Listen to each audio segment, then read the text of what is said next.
Manda brasa? Ó, aproveitando que a gente deu essa pausa O quê? na pauta, tem um monte de gente perguntando do negócio do Kim, da votação. E Só o Kim fez um vídeo sobre. Fez um então eu vídeo. vou Só uma passar. coisa, só uma coisa. Olha o topete do Kim. Que topete é esse, Kim? Que topete é esse, velho? Pelo amor de Deus, mano. Pelo amor de Deus. Vai, dá play aí no vídeo do Kimoshito. Sobre frentistas e etanol na gasolina. Sim, eu apresentei um projeto para que não haja necessidade de frentistas em Você postos de acelerou gasolina, o como vídeo? acontece no mundo desenvolvido, nos Estados Unidos, Pausa, no Japão. pausa. Mas pausa. isso vai destruir... Pausa. Volta e coloca na velocidade normal. O Kim já fala mó rápido, velho. Ai, gente, chato. Sobre frentistas e etanol na gasolina. Sim, eu apresentei um projeto para que não haja necessidade de frentistas em postos de gasolina, como acontece no mundo desenvolvido, nos Estados Unidos, no Japão. Mas isso vai destruir empregos. É a mesma coisa que falaram na Revolução Industrial. As máquinas vão substituir o emprego das pessoas. O que a gente precisa é de emprego, mão de obra qualificada, que agregue valor à mercadoria. E não subempregos que não faz ninguém mudar de vida, ninguém ascender na vida. Então sim, apresentei esse projeto e continuo defendendo esse projeto. Sobre etanol na gasolina, vamos lá, nós tínhamos duas opções de negociação com o relator. Ou a gente estabelecia o limite em lei para o governo aumentar o etanol na gasolina, ou a gente deixava sem limite nenhum.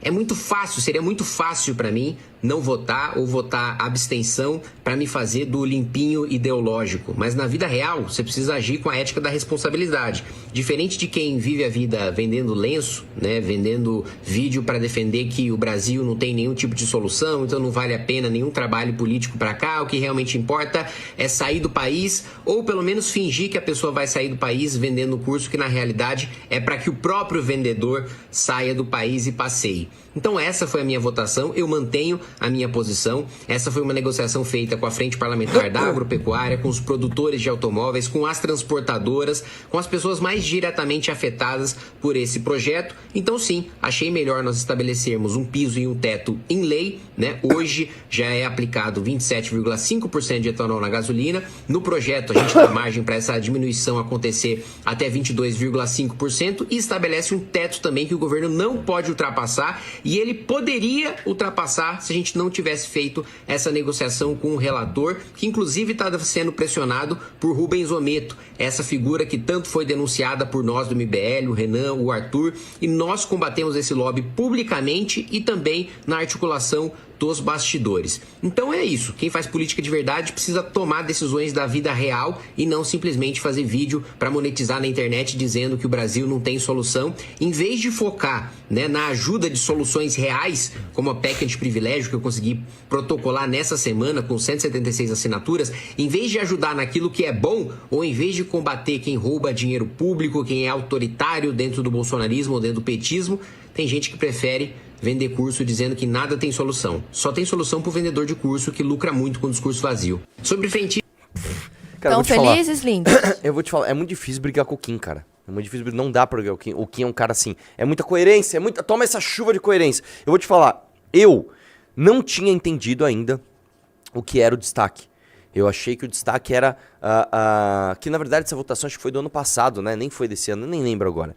Mas eu achei que esse destaque era pra obrigar a colocar mais etanol na gasolina, e não é isso. E outra coisa, eu vou dizer uma coisa que até vendo, né, a galera falar do Nando tal, e vendo as pessoas falarem aí por aí sobre etanol na gasolina, etc. Existe um mito, tá? De que a gasolina de verdade nos Estados Unidos. Isso não é verdade, tá? Não sei se você sabe, nos Estados Unidos você já tem o E10, que é gasolina com 10% de etanol, e eles já estão indo pro E15, que é 15% de etanol. Na União Europeia é a mesma coisa.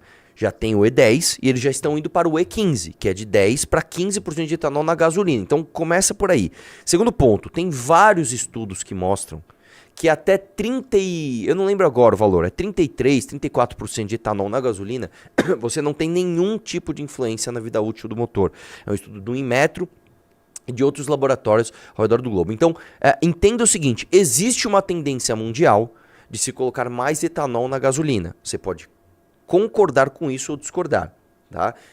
Mas existe essa tendência. E outra coisa também importantíssima, em termos de etanol e até biodiesel, os biocombustíveis biocombustíveis brasileiros são os mais limpos do mundo, tá? O etanol que vem de cana-de-açúcar não vem de milho, o nosso biodiesel, inclusive, é o melhor biodiesel do mundo, apesar de que gera alguns problemas para alguns carros, principalmente caminhonete, que tem um sistema mais sofisticado lá de carbonização do sistema de exaustão, etc. Tem alguns problemas com o biodiesel, porque você não pode, por isso que você não pode usar só biodiesel. Põe metade, põe no carro. Não é assim, né? Tem que ser uma transformação gradativa, né? E só uma coisa, tá? Não sei se isso interessa para vocês. Por que o biodiesel é melhor do que o diesel normal? Porque o diesel normal, ele vem com enxofre, né? O enxofre é um grande poluente, responsável inclusive por chuva ácida, etc. O biodiesel não tem tanto enxofre. Na verdade, acho que ele não tem nada de enxofre.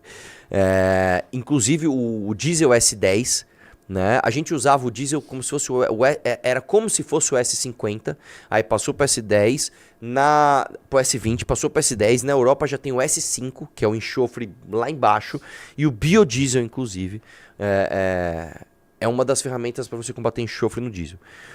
Etanol na gasolina é a mesma coisa, tá? Existem tendências e pesquisas que mostram isso. Só uma brevissíssima, que eu gosto desse assunto, aula de química aqui, tá? Qual que é a grande diferença do etanol para a gasolina? A gasolina ela é uma molécula de hidrocarboneto que tem algumas impurezas, né? Já se colocou muito chumbo, inclusive, na gasolina, etc., que dá um baita no problema. Aí você tem que fazer agora filtragens para tirar o chumbo da gasolina, enfim. A gasolina é uma molécula grande, né? O que é a tal da octanagem? A octanagem é quanto de quebra você dá daquela molécula, né, para você entregar as octanas. E a gasolina, um dos grandes problemas da gasolina é que ela não quebra completa, né? Ela não quebra completamente, ela quebra e fica ainda alguns pedaços grandes de molécula que não são transformados em CO2 e água. Todo o hidrocarboneto que queima completamente, ele se transforma em água e gás carbônico, só. Se você tem alguma coisa no meio disso, ou você tem alguma impureza na molécula, ou a molécula não foi quebrada por inteiro.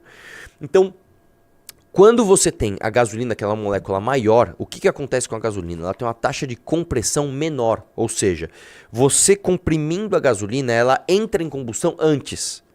Isso faz com que o carro fique mais econômico, mas mais fraco. O etanol não, o etanol ele tem uma taxa de compressão maior, você comprime ele mais antes dele explodir. Por quê? Porque a molécula do etanol é menor. A molécula do etanol é menor, então ela quebra completamente mais rápido e quando você vai comprimindo, ela se organiza de um jeito que ela admite mais compressão antes da ignição. Isso faz o carro ficar mais forte, tá? Ele tem mais octanagem, mas ele fica um pouco mais gastão, mas ele é mais forte. E a quebra do etanol é mais completa, então você tem menos poluentes. Então, tem vantagens e desvantagens. Outra coisa importante de dizer, tá? A frota brasileira, ela tem mais de 85% dos carros flex. Hoje a frota brasileira, a maior parte é flex e nós temos sim que jogar isso pro álcool, porque o álcool inclusive é produzido aqui. E outra coisa também, lembrei agora, você sabe que etanol na gasolina, não só no Brasil, mas no mundo, ele é feito inclusive como controle de preços em tempos de crise. Então, por exemplo, você está com um tempo de crise, putz, cara, o dólar ficou muito alto, a troca de petróleo está ruim, a gasolina está muito alta. Em vez de você fazer o que o PT faz, que é subsidiar a Petrobras para artificialmente baixar o preço, como a Dilma fez, tanto com a Petrobras quanto com a energia na época dela, inclusive, né? O Lula já começou a fazer isso, já começou a dar uma subsidiada na Petrobras para baixar o preço de forma artificial. Você joga mais etanol, você aumenta a margem de etanol na gasolina para você controlar o preço. Isso é uma ferramenta que é utilizada no mundo inteiro, inclusive nesse momento de estabilidade dos Estados Unidos, é uma das ferramentas que você pode usar para controlar o preço de gasolina no Brasil, já que nós estamos com essa instabilidade, tá? E por último, quem esqueceu de falar também é o seguinte: você só tem frentista no Brasil. Sabe por que você tem frentista no Brasil? Sabe por que você tem frentista no Brasil? Porque o sindicato patronal, escuta, o sindicato dos patrões, o sindicato dos donos de postos de gasolina, querem manter essa lei que proíbe o autoatendimento.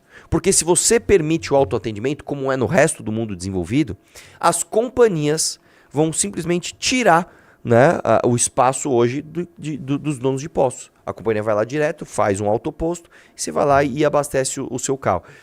Isso é um problema por quê? Porque em todo lugar do mundo desenvolvido, as pessoas têm dinheiro para comprar um posto e fazer um autoposto e competir inclusive com a companhia. Aqui no Brasil, como a gente não tem grana, as companhias são gigantes, elas podem engolir o setor patronal, tá? Ou seja, hoje nós temos frentista no Brasil de uma forma artificial.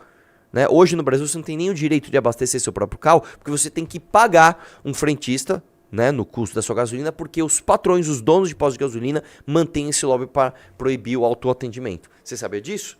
Então toma essa aí, né? Nando Moura quer lacrar e só fala merda. Vamos lá?